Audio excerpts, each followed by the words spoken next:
बहुत बहुत स्वागत है बच्चों माध्यमिक शिक्षा विभाग के इस ऑनलाइन शिक्षण व्यवस्था में।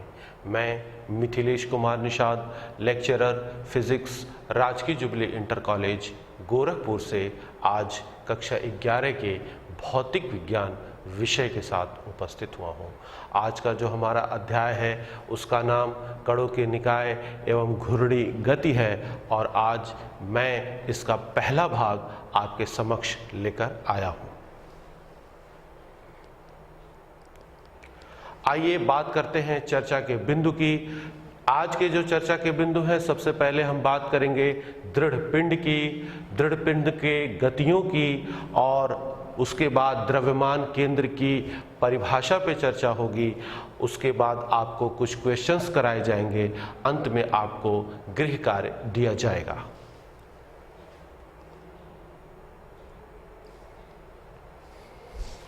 बच्चों, हम अपनी चर्चा शुरू करते हैं। दृढ़ पिंड क्या होता है इसको पहले हम समझते हैं। आइए बच्चों, कल्पना कीजिए कि यह कोई पिंड है और यह कई सारे कणों से मिलकर के बना हुआ है। इसमें बहुत सारे कण हैं। मान लीजिए कि इन बहुत सारे कणों में से केवल 2 कणों पर हम अपना ध्यान केंद्रित करते हैं। मान लीजिए एक ये कण है और दूसरा ये कण है, ठीक है। अब बच्चों, यदि इस पिंड पर कोई बाह्य बल लगाया जाए और बाह्य बल लगाने के पश्चात भी यदि इन दोनों कणों के बीच की दूरी में कोई परिवर्तन न हो तो आप कह सकते हैं कि इस पिंड की जो आकृति होगी वह सुनिश्चित होगी। सुनिश्चित आकृति होगी। साथ ही साथ आप ये कह सकते हैं अपरिवर्तनीय भी होगी।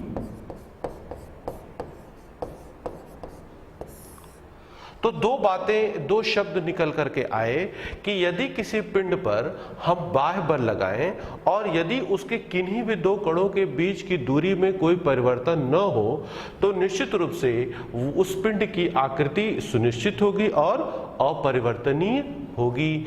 ऐसे पिंड को बच्चों हम एक दृढ़ पिंड के रूप में परिभाषित करते हैं। बच्चों, दृढ़ पिंड की परिभाषा को आइए देख लेते हैं।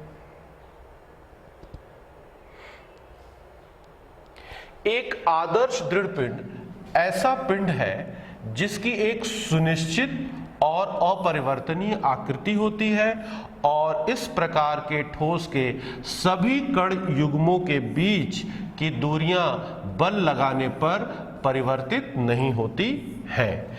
वास्तव में कोई भी पिंड आदर्श दृढ़ पिंड नहीं होता है।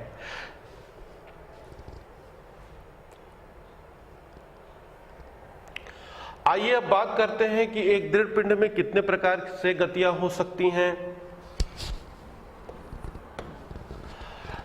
बच्चों, एक दृढ़ पिंड में 3 प्रकार से गतियां हो सकती हैं। सबसे पहला है शुद्ध स्थानांतरीय गति, दूसरा है घूर्णन गति और तीसरा है लोटनिक गति। हम इनका अलग अलग आपसे चर्चा करेंगे। सबसे पहले हम चर्चा करेंगे शुद्ध स्थानांतरी गति की, जिसको इंग्लिश में प्योर ट्रांसलेशनल मोशन भी कहा जाता है।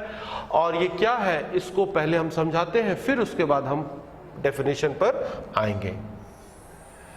बच्चों, मान लीजिए ये कोई आनत समतल है और इसका नाम ABC है और ये जो AC इसका पृष्ठ है वो मान लीजिए कि थीटा कोण पर झुका हुआ है। इस आनत समतल पर अब हम एक दृढ़ पिंड लेते हैं। दृढ़ पिंड को एक मान लीजिए गुटके के रूप में कोई पिंड है, उसको हमने दृढ़ पिंड मान लिया है और इसको यहां पर रखते हैं और यहां से रखने के बाद इसे छोड़ दिया जाता है।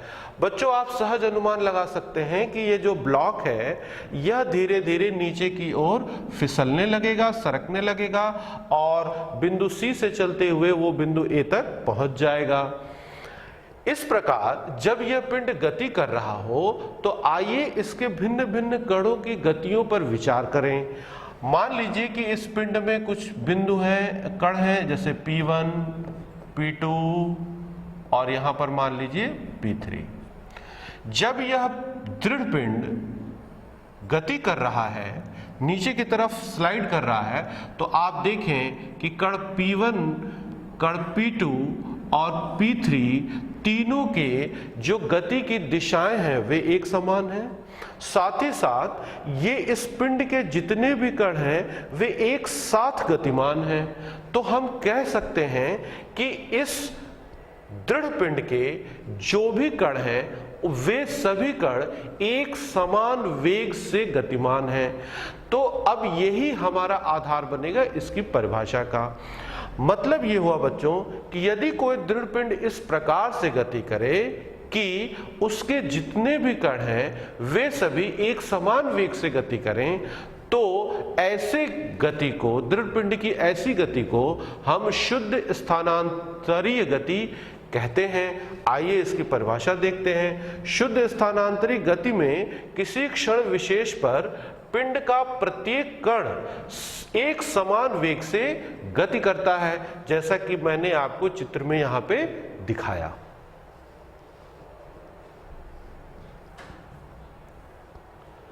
अब बात करते हैं बच्चों घूर्णन गति की।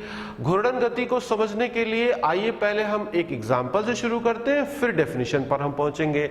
मान ले बच्चों यह कोई एक अनियमित आकार का दृढ़ पिंड है और इस दृढ़ पिंड, ये एक मान लीजिए कि ये एक रेखा है और ये दृढ़ पिंड इस रेखा के अनुदिश गति नहीं कर सकता, अर्थात इस दृढ़ पिंड की जो गति होगी वो इस सरल रेखा के ऊपर अनुदिश, ऊपर की तरफ या नीचे की तरफ, ये दोनों गतियां संभव इसमें नहीं है मान लीजिए। तो आइए कल्पना करें कि यह दृढ़ पिंड फिर किस प्रकार से गति कर सकता है। इस दृढ़ पिंड पर अगर आप कोई, मान लीजिए इस बिंदु पर अगर आप बल लगाकर इसे धक्का दें तो आप पाएंगे कि यह दृढ़ पिंड इस रेखा के परितः घूमने लगेगा और इस प्रकार से अगर आप देखें तो यह जो दृढ़ पिंड है इस जिस रेखा के परितः घूमेगा उस रेखा को हम नाम देंगे घूर्णन अक्ष। और इस घूमते हुए दृढ़ पिंड के भिन्न भिन्न कणों पर आइए जरा हम विचार करें। सबसे पहला तो आप यही कण ले लीजिए P1। मान लीजिए ये जो कण P1 है यह घूर्णन अक्ष से इसकी लंबवत दूरी मान लीजिए R1 है। एक और कण ले लीजिए यहां पर P2, इसकी मान लीजिए घूर्णन अक्ष से लंबवत दूरी R2 है। और जब यह दृढ़ पिंड घूमेगा तो कण P2 भी घूमने लगेगा, गतिमान हो जाएगा। और यहां पर एक और कण ले लीजिए, मान लीजिए यहां पर है P3 और इसकी घूर्णन अक्ष से लंबवत दूरी मान लीजिए R3 है। बच्चों आइए जरा सा इन कणों की गतियों का विश्लेषण करें। जब यह दृढ़ पिंड इस घूर्णन अक्ष के परितः गति कर रहा है उस समय कण P1 किस प्रकार की गति कर रहा है? जी हां, आप देख रहे हैं कण P1 एक वृत्ताकार पथ पे गतिमान है जिसकी त्रिज्या R1 है और उस वृत्त का केंद्र इस घूर्णन अक्ष पर ही स्थित है। साथ ही साथ कण P2 को भी देखिए, वह भी एक वृत्ताकार पथ पे गतिमान है जिसकी त्रिज्या R2 है और उस वृत्त का केंद्र भी इसी घूर्णन अक्ष पर स्थित है। ठीक यही बात कण P3 के लिए भी सत्य है। इसके लिए जो यह भी एक वृत्ताकार मार्ग पे गति कर रहा है, साथ ही साथ उसकी त्रिज्या R3 है और उस वृत्त का केंद्र इस घूर्णन अक्ष पर स्थित है। साथ ही अगर बच्चों आप देखें तो ये जो भी सर्कल्स बन रहे हैं इनके जो प्लेन हैं वे सभी एक दूसरे के समानांतर हैं, साथ ही साथ घूर्णन अक्ष के लंबवत भी है। बच्चों इसका मतलब ये हुआ कि जब कोई पिंड इस प्रकार से गति करे कि उस पिंड के जितने भी कण हैं वे सभी वृत्ताकार मार्ग पर गति करें, साथ ही और सभी वृत्तों के केंद्र एक घूर्णन अक्ष पर हो और सभी वृत्तों के समतल एक दूसरे के समानांतर हो तथा घूर्णन अक्ष के लंबवत हो, तो इस प्रकार की गति को हम शुद्ध घूर्णन गति या केवल घूर्णन गति भी कह सकते हैं। आइए अब जरा हम इसकी परिभाषा पे ध्यान एकाग्र करें। देखिए, घूर्णन गति की परिभाषा क्या है? किसी दृढ़ पिंड के एक स्थिर अक्ष के परितः घूर्णन में पिंड का प्रत्येक कण एक वृत्त में घूमता है और यह वृत्त अक्ष के लंबवत समतल में होता है और इनका केंद्र अक्ष पर ही स्थित होता है। और जिस रेखा के परितः दृढ़ पिंड घूर्णन करता है, उस रेखा की चर्चा मैंने आपको पहले ही किया, उसका नाम होता है घूर्णन अक्ष।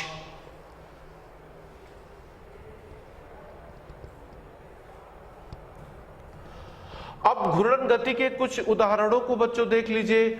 घूर्णन गति जब घूर्णन अक्ष स्थिर हो, मैंने यहां पर आपके लिए दृढ़ पिंड के रूप में एक सीलिंग फैन लिया हुआ है।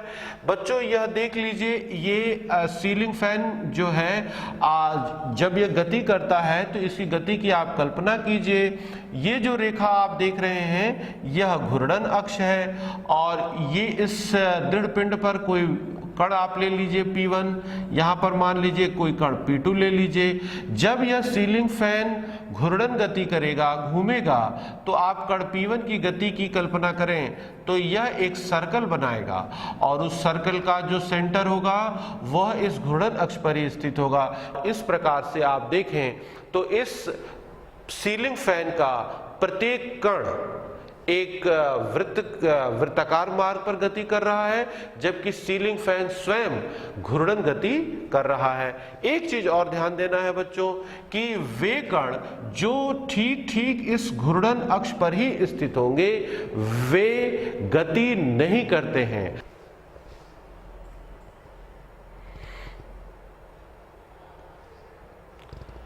अब आते हैं अगले एग्जाम्पल पे। घूर्णन गति जब घूर्णन अक्ष स्थिर हो, दूसरा एग्जाम्पल देखिए। यहां पर आपको कुम्हार की चाक दिखाई जा रही है, इसे बच्चों आप दृढ़ पिंड मान लीजिए और ये जिस अक्ष के परितः कुम्हार का चाक घूर्णन करता है वो ये अक्ष आपको दिखाया जा रहा है। और आप इस कुम्हार की चाक पर कुछ बिंदु ले लीजिए, सपोज कीजिए P1, यहाँ पर ले लीजिए P2। जब कुम्हार की चाक घूम रही होगी घूर्णन अक्ष के परितः, तो इन कणों की गतियों पर आप विचार करें तो आप पाएंगे कि इसके जितने भी कण हैं वे सभी वृत्ताकार मार्ग पर गतिमान हैं। उन सभी वृत्तों के केंद्र घूर्णन अक्ष पर ही स्थित हैं और सभी वृत्तों के जो समतल हैं एक दूसरे से समानांतर हैं तथा घूर्णन अक्ष के लंबवत हैं। बच्चों इन दोनों उदाहरणों में, सीलिंग फैन के उदाहरण में और कुम्हार के चाक के उदाहरण में, आपने एक चीज ध्यान दिया कि जिस रेखा के परितः यह दृढ़ पिंड घूर्णन कर रहा है वह रेखा स्थिर है। इसलिए इस दोनों एग्जाम्पल को हम उस कैटेगरी में रखते हैं जब घूर्णन गति हो रही हो परंतु घूर्णन अक्ष स्थिर हो।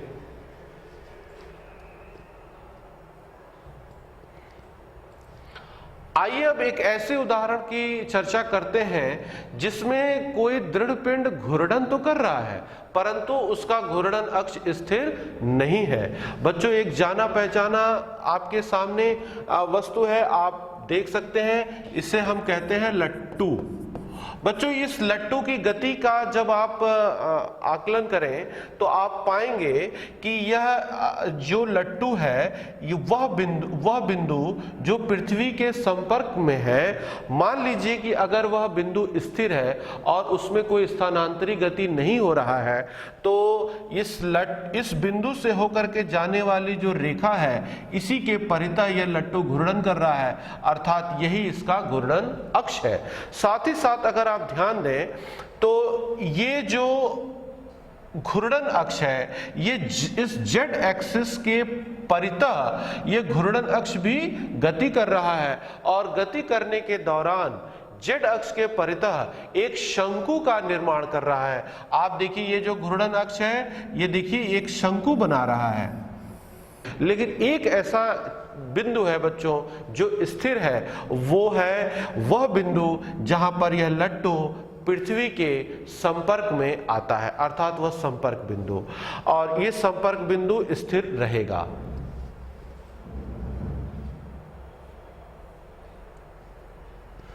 बच्चों अगले एग्जाम्पल पर आते हैं। घूर्णन गति जब घूर्णन अक्ष स्थिर न हो। बच्चों आपने टेबल फैन देखा होगा और उसकी गति का आइए हम लोग विश्लेषण करें। ये टेबल फैन को हम दृढ़ पिंड मान लेते हैं। बच्चों ये जो टेबल फैन के जो ब्लेड्स हैं उनके जो घूर्णन अक्ष है वो आपको यहाँ पे दिखाया जा रहा है। इस अक्ष के परितः इनका घूर्णन हो रहा है। साथ ही साथ अगर आप इस टेबल फैन को रोटेटिंग मोड पर अगर आप रखते हैं तो आप पाते हैं कि इस ऊर्ध्वाधर रेखा के परितः यह टेबल फैन दोलन भी करता है। आप देखिए कि यह टेबल फैन एक निश्चित समय के पश्चात एक इधर उधर दोलन करने लगता है। तो जब यह दोलन कर रहा हो तो आप देखें कि उसका इस टेबल फैन का जो घूर्णन अक्ष है ये ऊर्ध्वाधर रेखा के परितः दोलन कर रहा है। तो इसका मतलब ये हुआ कि इस गति के दौरान जो घूर्णन अक्ष है वह स्थिर नहीं है, लेकिन एक बिंदु ऐसा है जो स्थिर है। वह कौन सा बिंदु है? ये जो घूर्णन अक्ष देखिए और ये जो ऊर्ध्वाधर रेखा देखिए, इन दोनों का जो यहाँ पर कटान बिंदु ओ आपको दिख रहा है, यह बिंदु स्थिर है। मतलब ये हुआ कि कोई भी दृढ़ पिंड दो प्रकार से घूर्णन गति कर सकता है। पहला जब घूर्णन अक्ष ही स्थिर हो, दूसरा जब घूर्णन अक्ष स्थिर न हो परंतु वह घूर्णन अक्ष एक ऐसे बिंदु से गुजरता हो जो स्वयं स्थिर हो।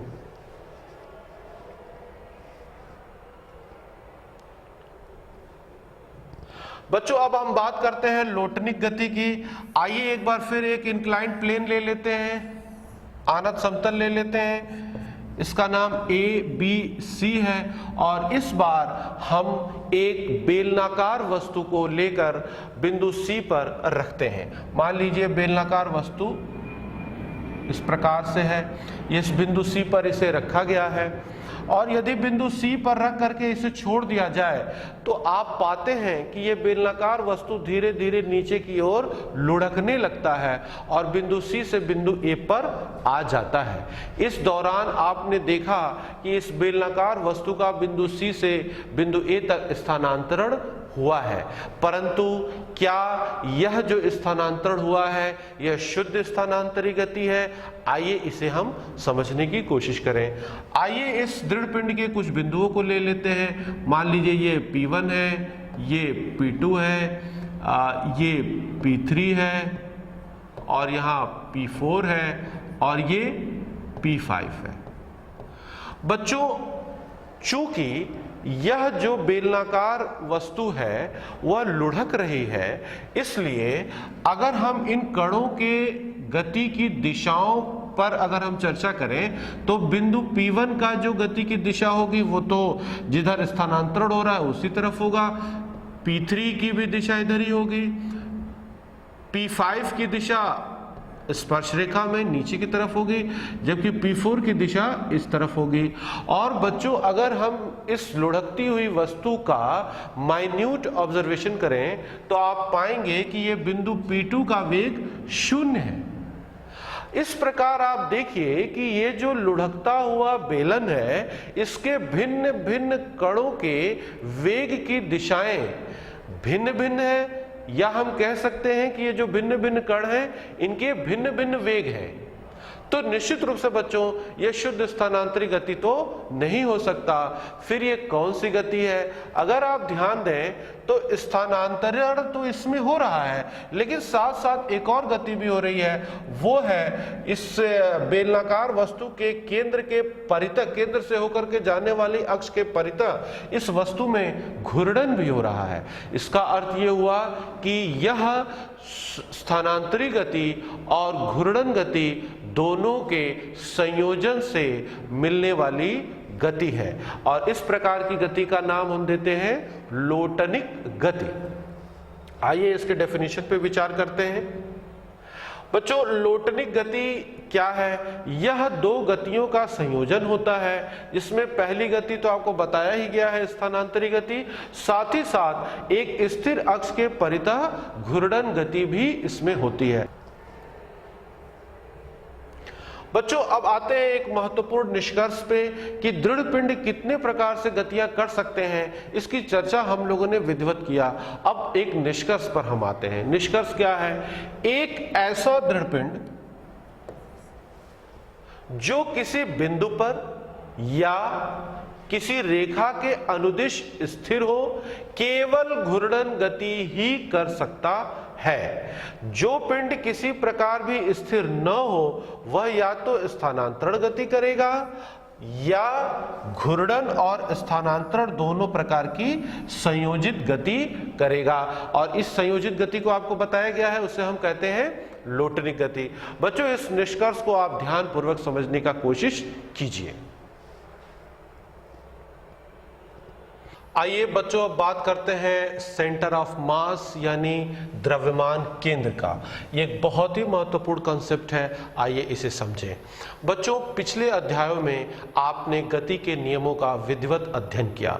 बच्चों गति के नियमों, जो नियम आपको बताए गए वे बिंदु द्रव्यमान के लिए बताए गए थे, परंतु वास्तविक परिवेश में जो वस्तुएं होती हैं वे सभी बिंदुवत नहीं होती हैं। इस समस्या से निदान पाने के लिए हमें इस कंसेप्ट का सहारा लेना पड़ेगा। मान लीजिए कि कोई वस्तु है जो एक्सटेंडेड बॉडी है या कई सारे कणों से मिलकर बना कोई निकाय है, उस पर अगर आपको गति के नियम को अप्लाई करना है तो यह एक कठिन कार्य होता है। यदि हम इस तरह के पिंडों या निकायों के लिए एक ऐसे बिंदु की कल्पना करें जिस पर कि उस पिंड अथवा निकाय का संपूर्ण द्रव्यमान केंद्रित हो, तो ऐसे बिंदु को हम द्रव्यमान केंद्र कहते हैं। तो आइए इसकी परिभाषा देख लेते हैं पहले। बच्चों कणों के निकाय का द्रव्यमान केंद्र एक ऐसा बिंदु है जो इस प्रकार गति करता है कि मानो निकाय का संपूर्ण द्रव्यमान इसी बिंदु पर संकेंद्रित हो और सभी बाह्य बल भी इसी बिंदु पर कार्यरत हो। आइए इस कॉन्सेप्ट की गणितीय विवेचना कर लेते हैं। इस बात को समझने के लिए हम n कणों के निकाय का इस्तेमाल करेंगे। मान लीजिए कि कोई निकाय है जो n कणों से मिलकर बना है, जिसमें से जो पहला कण है जिसका द्रव्यमान m1 है और इसका निर्देशांक x1, y1, z1 है। दूसरे कण का जो द्रव्यमान है वो m2 है और इसका निर्देशांक x2, y2, z2 है। मान लीजिए कि जो ith कण है उसका द्रव्यमान mi है और इसका निर्देशांक xi, yi, zi है। और चूंकि इस निकाय में n कण है, इसलिए जो nth कण है उसका द्रव्यमान mn है और उसका निर्देशांक xn, yn, zn है। बच्चों अब अक्ष देख लेते हैं। ये आपका x एक्सिस है, ये y एक्सिस है और ये z एक्सिस है। मान लीजिए कि कण m1 का स्थिति सदिश वेक्टर r1 है, कण m2 का स्थिति सदिश वेक्टर r2 है, कण mi का स्थिति सदिश वेक्टर ri है और mn का स्थिति सदिश वेक्टर rn है। अब इस n कणों से बने निकाय में हम एक ऐसे बिंदु की कल्पना करेंगे जिस बिंदु पर इस संपूर्ण निकाय का द्रव्यमान संकेंद्रित होगा। मान लीजिए कि वह बिंदु यहां पर स्थित है और उस बिंदु को हम C से निरूपित करते हैं। बिंदु C का निर्देशांक मान लीजिए है x, y, z और बिंदु C का जो स्थिति सदिश है वो है वेक्टर r। अब वेक्टर r को हम डिफाइन करते हैं। देखिए vector r is equal to 1/m summation I is equal to 1 to n mi vector ri। बच्चों ये जो कैपिटल M है ये n कणों से बने निकाय का कुल द्रव्यमान है, ये mi ith पार्टिकल का द्रव्यमान है और ri ith पार्टिकल का स्थिति सदिश है। अब हम इस द्रव्यमान केंद्र का जो x निर्देशांक है उसे लिखते हैं। इसी सूत्र की सहायता से आप लिख सकते हैं 1/m is equal to m1 x1 plus m2 x2 plus and so on mn xn। इसी तरह से y निर्देशांक भी लिख सकते हैं 1/m is equal to m1 y1 plus m2 y2 plus mn yn। Similarly द्रव्यमान केंद्र का z निर्देशांक लिखते हैं 1/m m1 z1 plus m2 z2 plus and so on mn zn। तो इन सूत्रों की सहायता से बच्चों हम किसी n कणों के निकाय का द्रव्यमान केंद्र ज्ञात कर सकते हैं। इस बात को समझने के लिए आइए एक न्यूमेरिकल सॉल्व कर लेते हैं। न्यूमेरिकल देखिए, 4 कण हैं जिनके द्रव्यमान m 2m 3m 4m है। वे एक ऐसे वर्ग के शीर्ष पर स्थित हैं जिसके भुजा की लंबाई स्मॉल a है। द्रव्यमान केंद्र की स्थिति ज्ञात कीजिए।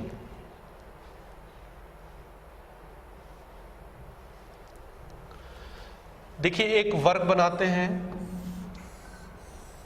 इसका नाम O A B C है। M 2m 3m और 4m ये 4 द्रव्यमान इसके शीर्षों पर स्थित हो गए। बिंदु O का निर्देशांक 0 0 है, ये मान लीजिए A है, ये भी भुजा A है। बिंदु A का निर्देशांक A 0 है, बिंदु B का निर्देशांक AA है और बिंदु C का निर्देशांक 0A है। और ये आपका x एक्सिस है और ये y एक्सिस है। अब हम द्रव्यमान केंद्र का x निर्देशांक लिखते हैं। सूत्र आपको पिछले ही अभी आर्टिकल में बताया गया है। m1 के जगह m into 0 plus m2 x2 m2 2m x2 a plus m3 x3 m3 means 3m x3 means a plus m4 x4 m4 means 4m into 0